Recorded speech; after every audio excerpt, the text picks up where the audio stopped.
Badde twaze n'ekigendererwa kyafuna points 3 ne goalo nga 3 naye ezo ze zibadde enteekateeka za Mukama tuvaawo n'amaliri. Walabika mu neteekateeka tetweteekateeka bulungi yadde nti twatandika bulungi naye katulabe sizoni ejja. Omupiira tugumazeeko tukoze amaliri, omupiira gubadde mulungi yadde tubadde unlucky tutafuna obubonero busatu era tulinze emipiira giva mu gwa Bulemeezi n'Ekyaddondo tulawo batusobola okuyitawo n'ogwa Bugerere ne Butambala tulawo batulinawo chance tusobola okuyitawo ng'abookubiri.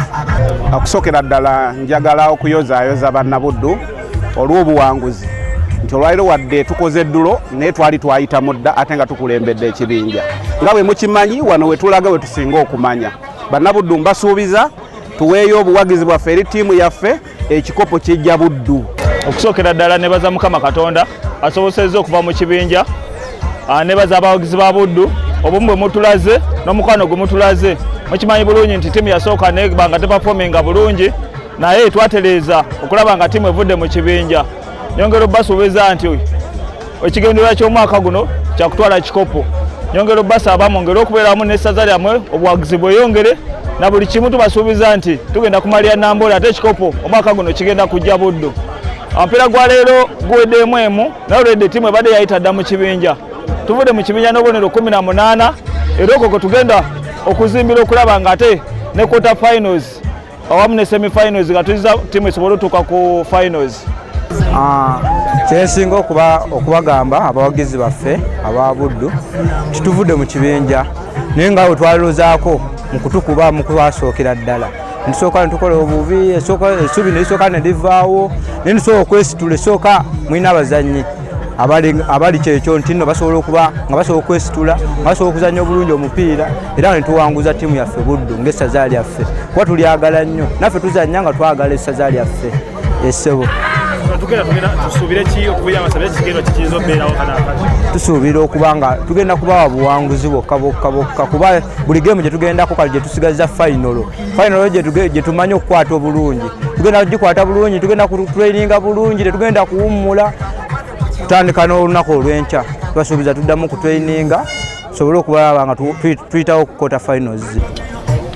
Wabaddewo okuvuganya kwa maanyi mu bibinja byonna era olunaku lwa leero lubadde lusalawo mu bibinja bingi.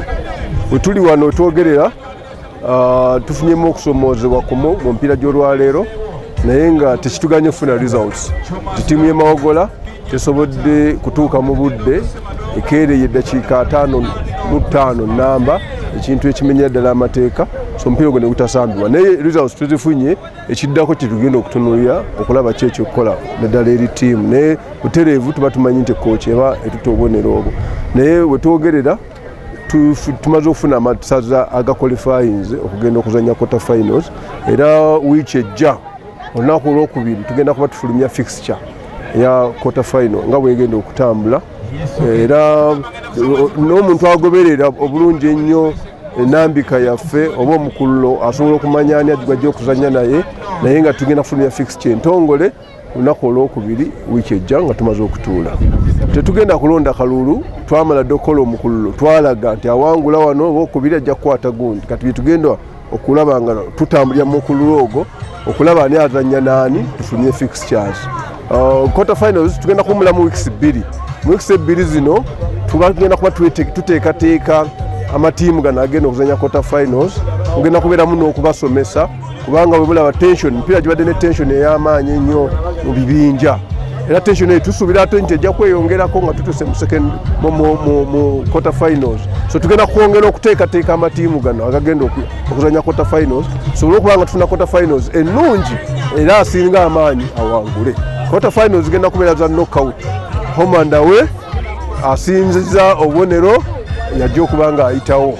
So tugenda kulaba nga asinze amaanyi ate yawangula. Okuvuganya kwa amaanyi era buli muntu yenna yenanyumira omupiira kino kyandiyagadde okulaba. Yandiyagadde okulaba nga ttiimu etutte ekikopo sizoni eno ate kitwala sizoni eddako. Buli omu yandikyagadde buli ttiimu esobole okukitwalako. Kisooka etteeka laffe erigamba nti awangula ekikopo yaggulawo. Kiyambako abantu okutambula masaza ag'enjawulo nga gaggulawo empaka. Ate n'ekirala n'abantu n'amasaza gonna gabeere nga gakimanyi tigayina obusobozi obutwala ekikopo kino baleme kukirekera amasaza gamu. So kyetulaba olwaleero Busujju nga ali waggulu, amasaza agasinga agabadde gategayitawo nga gali waggulu ate agabadde gayitawo nga gali wansi kiraga obwerufu obadde buli mu kikopo kino n'amaanyi. Buli abantu badde balowooza nti balina bye baagala, balina bye bawolereza, balina bye baagala bayitewo olw'ensonga ez'enjawulo. Omuntu ali objective kati akiraba nti ow'amaanyi yayitawo, ayeeteeseteese obulungi yayitawo, teri muntu gwe tuteerayo kabega. Ate nze nvunaanyizibwa ku bukuumi n'obutebenkevu mu mipiira gy'amasaza gyonna. Ndi musanyufu nnyo nti olubimbi lwange ndulimi ne nduggusa. Nebaza nnyo obukulembeze bwa ttiimu y'e Buddu n'eya Buluuli. Tuteeseteese bulungi, bw'oteekateeka obulungi omaliriza bulungi. Pressure ebadde nnene nnyo nga tusamba ogwaffe eno ate olaba managers bawulira n'ogweri ne bakakkana tubadde ne barefali abalungi. Ffenna tukoze bulungi era mulaba nti ffenna ekisaawe kyonna kikakkamu buli omu amatidde results zetufunye. Naye okugenda mu maaso n'okutula ekifaananyi ekyewala ng'omuteesiteesi era ng'omukulembeze we safety and security sifunyeyo omupiira guyiika, emipiira egisinga giwedde.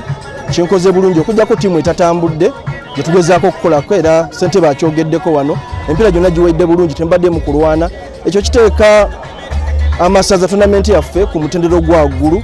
Abawagizi bakkirize results baddemu bawagire ttiimu zaabwe ziddemu zisituke tutambule omupiira gukule.